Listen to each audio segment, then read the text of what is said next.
Iran America कशीदगी अरूज पर अगले 24 घंटे निहायत अहम है, क्योंकि यूरोपीय एयरलाइंस ने मशक़ वस्ता के लिए अपनी तमाम परवाज़ें मुअत्तल कर दी हैं। क्या अगले 24 घंटे के अंदर अमेरिका ईरान पर हमला करने जा रहा है? आमिर रज़ा से बात करते हैं। आमिर भाई, बड़ी डेवलपमेंट हुई है। तमाम यूरोपीय ममालिक जो हैं, उनकी एयरलाइंस ने मशक़ वस्ता के लिए अपनी परवाज़ें बंद कर दी हैं। क्या होने जा रहा है? देखिए, सबसे पहली बात तो यह है कि अमेरिका नहीं, इजराइल हमला करने जा रहा है और इजराइल जो है इस वक्त बहाने की तलाश में है।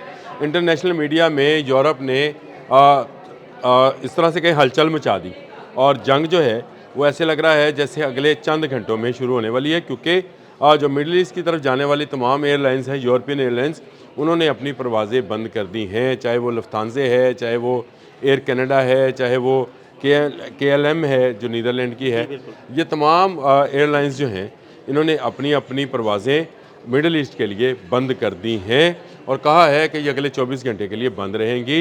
और उसकी वजह भी बताई है। उसकी वजह ये बताई है कि मुमकिना तौर पर इजराइल हमला कर सकता है ईरान के ऊपर।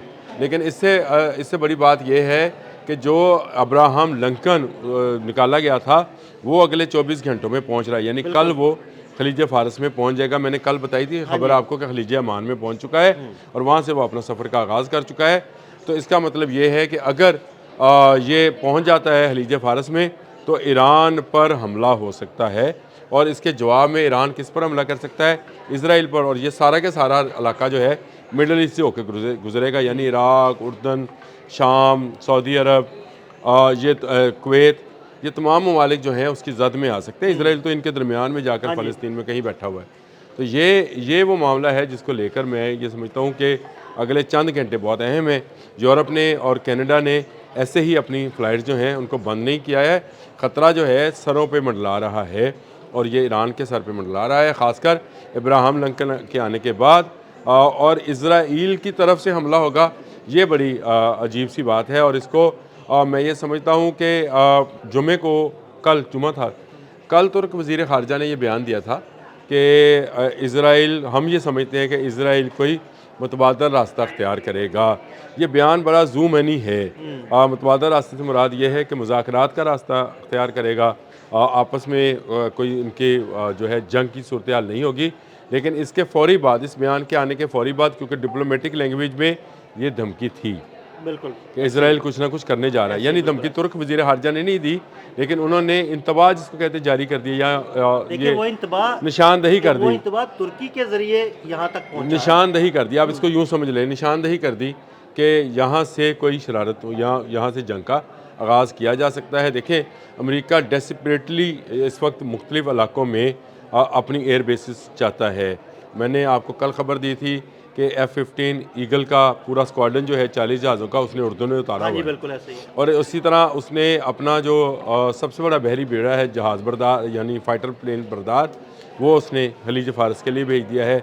अब उसको एक और एयर स्पेस अगर मिलती है, यानी एक और एयर बेस मिलती है जो कि इजराइल है, जिसके बारे में मैं भी उस गलतफहमी में आया कि शायद नेतन्याहू जो हैं वो इस जंग के ख़िलाफ़ हैं और कह रहे हैं कि अमेरिका हमारे सरज़मीन से हमला न करे। लेकिन ये ऐसा दज्जल और दजाल लोग हैं, मुझे समझ नहीं आई। मैं अब इसका इतराफ़ कर रहा हूँ आपके सामने कि इन्होंने वही काम किया, इन्होंने भटकाने के लिए, हम सबको भटकाने के लिए ये ख़बर जारी करवाई कि इजराइल जो है वो मुखालिफ है उसकी सरज़मीन इस्तेमाल करने के, कि ईरान पर हमला ना किया जाए। लेकिन आमिर भाई, आपने एक वीलॉग में हल्का सा इशारा जरूर दिया था कि इनके वादों पे एतबार नहीं करना, क्योंकि ये दिखाते कुछ और हैं, करते कुछ और। अच्छा, मुझे ये उम्मीद थी कि वो जो इन्होंने कहा कि उर्दन से उड़ने वाले त्यारे F-15 जो है, उस पर मैंने कहा था ये बात कि ये इराक में जो रीफ्यूलिंग होगी, उसके जहाज़ जो रीफ्यूलिंग के लिए जहाज़ होंगे वो इसराइल से उड़ेंगे, लेकिन ईरान पर डायरेक्ट हमला करने वाले जहाज़ जो हैं वहाँ से नहीं उड़ेंगे। लेकिन ये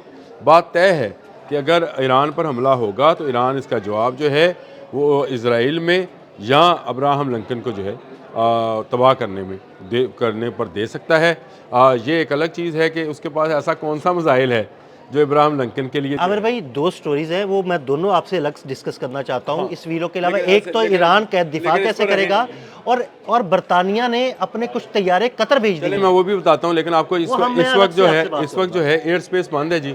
और मुझे लग ये रहा है कि आइंदा चंद घंटों में शायद खलीजी ममालिक के एयरलाइंस भी जो हैं वो फ़्लाइट ना बढ़ें, क्योंकि ये एकदम से यूरोपियन और कैनेडियन एयरलाइंस का अपनी परवाज़ें बंद करना जो है, इस बात का सबूत है कि अगले 24 घंटे के अंदर, यानी 24 घंटे से पहले पहले चंद घंटों में आपको खबर आ जाएगी कि इस वक्त जो है वो इब्राहिम लिंकन जो है, जो उसका सबसे बड़ा त्यारा बरदार जहाज़ है, वो खलीज फारस में पहुंचा या नहीं पहुंचा, और वहाँ से वो अपनी परवाज़ों का आगाज़ कर रहा है। वो गो ईरानी हदूद के अंदर दाखिल नहीं होंगे जहाज़, लेकिन उसकी सरहद के साथ साथ, जिस तरह ज़मीनी सरहद के साथ साथ जो है वो परवाज़ें करेंगे, इसी तरह समुद्री सरहद है, उसमें वो खलीज अमान और खलीज फ़ारस के दरमियान का जो इलाका है, वहाँ पर अपनी परवाज़ों का आगाज़ करेंगे। ये एक तरह की तैयारी होगी हमला करने की, और ये इंतबा जो है, ये जो रोक दिया गया है फ़्लाइट ऑपरेशन, ये 24 घंटों से आगे एक्सटेंड करेगा। यानी ये ना सिर्फ एयरलाइंस एक्सटेंड करेंगी, यानी ये तो अभी यूरोपियन और कैनेडियन एयरलाइंस हैं, कैनेडा एयर है, KLM है, लुफ्थांसा है, फला बला बला, ये सारी हैं, स्विस एयर है, ये बंद हो गई हैं। बल्कि ये और एयरलाइंस भी, जिसका मैंने जिक्र किया कि अमेरिकन और खलीजी ममालिक की जो अपनी एयरलाइंस हैं, वो भी इस रास्तों पर अपने एयर स्पेस को जो है बंद कर देंगी, और यहाँ पर कोई जहाज़ की आवी जावी नहीं होगी, क्योंकि जंग का ख़तरा मज़ीद बढ़ गया है। और ये जो तुर्क वज़ीर ख़ारजा का बयान था, वो एक तरह का, मैं ये समझता हूँ कि जिसको कहते हैं कॉशन था, यहाँ इंतबा, मुझे अब वो समझ नहीं आती कि उन्होंने इशारा दिया कि आप पर हमला कहाँ से होगा, यानी ईरान को सिग्नल कह रहे हैं इसको, कि एक सिग्नल है, एक इशारा है जो उन्होंने दिया है, और उन्होंने बताया कि आपके साथ जो है ना कुछ होने वाला है या ये रेड सिग्नल है जी, रेड सिग्नल है कि ये इज़राइल अब आया कि आया, और इज़राइल के रास्ते भी आप पर हमला हो सकता है। कल आपने बड़ी अच्छी एक खबर निकाली भी थी कि बहरी, बरी और फ़ज़ाई कहाँ कहाँ से क्या कुछ हो सकता है। अगर उस भी लॉग को भी सुन लिया जाए तो बहुत सारी चीज़ें समझ आती हैं कि अमेरिका जो है, जिसके बारे में मैं कहता हूँ कि ये शिकार नहीं बदल रहा, जाल बदल रहा है, और इस जाल में अब इज़राइल का भी इजाफा हो गया है, और इज़राइल भी इसमें आ जाएगा, शामिल हो जाएगा। ये अदील भाई बड़ी ख़तरनाक सूरत हाल है, और जंग जो है मांगनी नहीं चाहिए, लेकिन जंग हम पर मुसल्लत की जा रही है। हम पर से मुराद, मैं सारी दुनिया के लोगों को कह रहा हूँ कि इस वक्त उन पर जंग मुसल्लत की जा रही है, कभी वेनेजुएला का नाम लेकर, कभी ग्रीनलैंड का नाम लेकर, कभी ईरान का नाम लेकर। तो ये जंग जो है, इसके मुसल्लत होने का ख़तरा बढ़ रहा है। और दूसरी तरफ चलें, वो जब उस पर बात करेंगे तो उस पर भी बात कर लेंगे, जो बरतानिया और नेटो का मामला चल रहा है, अमेरिका का, वो क्या है, वो भी बड़ा अहम मसला है, और उसमें क्यों ये ऐसा किया जा रहा है। और फिर बरतानिया के जहाज़ों का आपने जिक्र भी कर दिया कि वो कतर में आए हैं, तो क्यों आए हैं, उन पर भी बात कर लेंगे। लेकिन इस वक्त ईरान के लोगों पर मैं ये समझता हूँ सख्त वक्त है, और उनके आने वाले चंद घंटों में उन पर जंग मुसल्लत कर दी जाएगी। बहुत शुक्रिया आमिर रज़ा जी। बिल्कुल, आमिर रज़ा ने बड़ी तफसील के साथ इस सारे मामले पर रोशनी डाली, लेकिन अगले वीलॉग में मैं आपको आमिर रज़ा के साथ ही बातचीत करके ये ज़रूर बताऊंगा कि बरतानिया के 4 टाइफोन लड़ाका तैयारे कतर में उतरे हैं, वो क्यों उतरे हैं और उनका मकसद क्या है। अदील अहमद और आमिर रज़ा को इजाज़त दीजिएगा। अल्लाह हाफ़िज़।